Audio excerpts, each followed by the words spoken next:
প্রিয় দর্শক, আপনারা দেখছেন আমি এখন আপনাদের সাথে যুক্ত হয়েছি কিশোরগঞ্জ সদর থেকে।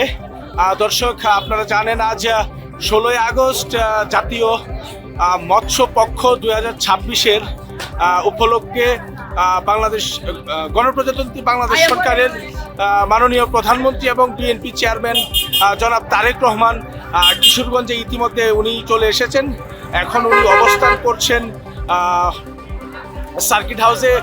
এখানে দুপুরের লাঞ্চ করে হচ্ছে ওনার যেই ঘোষিত কর্মসূচি রয়েছে সেটি হচ্ছে প্রথমত উনি কিশোরগঞ্জের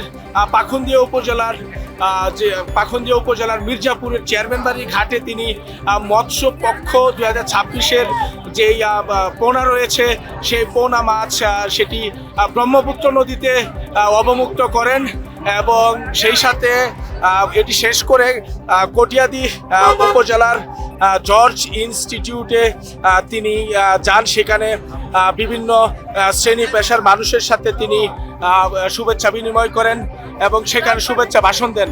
ঠিক তারপরেই কটিয়াদি উপজেলা থেকে কিশোরগঞ্জ সদরে তিনি চলে আসেন এবং কিশোরগঞ্জ সদরে এসে তিনি সার্কিট হাউসে ইতিমধ্যে তিনি অবস্থান করছেন। আসলে একটি বিষয় আপনাদেরকে জানিয়ে রাখি, সেটি হচ্ছে কিশোরগঞ্জের এই প্রধানমন্ত্রীর আগমন উপলক্ষে আমি যেটি বলবো, কটিয়াদি থেকে শুরু করে কিশোরগঞ্জ পর্যন্ত প্রায় 22 কিলোমিটার রাস্তার যে দুপাশ রয়েছে সেই দুপাশে লক্ষ লক্ষ মানুষের সমাগম সেখানে হয়েছে। সেখানে শুধু যে বাংলাদেশ জাতীয়তাবাদী দল বিএনপির নেতা কর্মীরা রয়েছেন সেটি কিন্তু নয়। আমি যেটি লক্ষ্য করেছি যে শিশু কিশোর থেকে শুরু করে নানা বয়সী এবং নানা শ্রেণী পেশার মানুষ, এবং আমি যেটি জানি যে অনেক নারীরাও রয়েছেন রাস্তার দুপাশে, তারা বসে আছেন। এক নজরে এই হ্যামিলিয়নের বাসিওয়ালাকে দেখবেন, অর্থাৎ বাংলাদেশের প্রধানমন্ত্রী জনাব তারেক রহমানকে দেখবেন।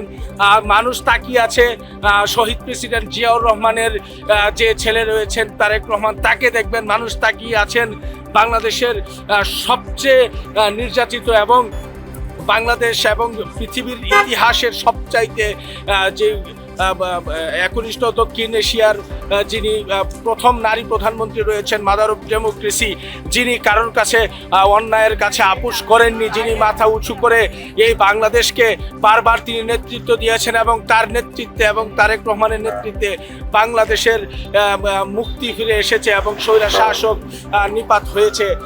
সেই তারেক রহমানকে দেখার জন্য মানুষ এখানে ভিড় করে আসছেন এবং রাস্তার দুপাশে দাঁড়িয়ে আছেন।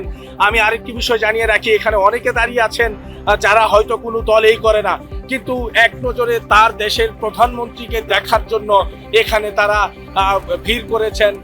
দর্শক, আজ 16ই আগস্ট কিশোরগঞ্জ আগমন উপলক্ষে কিশোরগঞ্জের মানুষজন এক ইতিহাসের সাক্ষী হতে চলেছেন।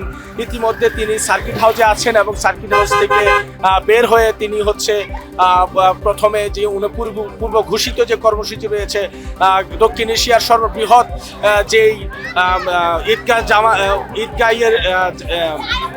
ঈদগাহ ময়দান রয়েছে সেটিতে তিনি উন্নয়নমূলক ভিত্তিপত্র স্থাপন করবেন এবং তারপরে কিশোরগঞ্জ পৌরসভার পুরাতন স্টেডিয়ামে তিনি হচ্ছে আসবেন। সেখানে ফ্যামিলি কার্ড এবং মসজিদের ইমাম এবং মুয়াজ্জিন যারা রয়েছেন, বিভিন্ন ধর্মীয় উপাসনালয়ের যে লোকজন রয়েছেন তাদেরকে সম্মাননা প্রদান করবেন।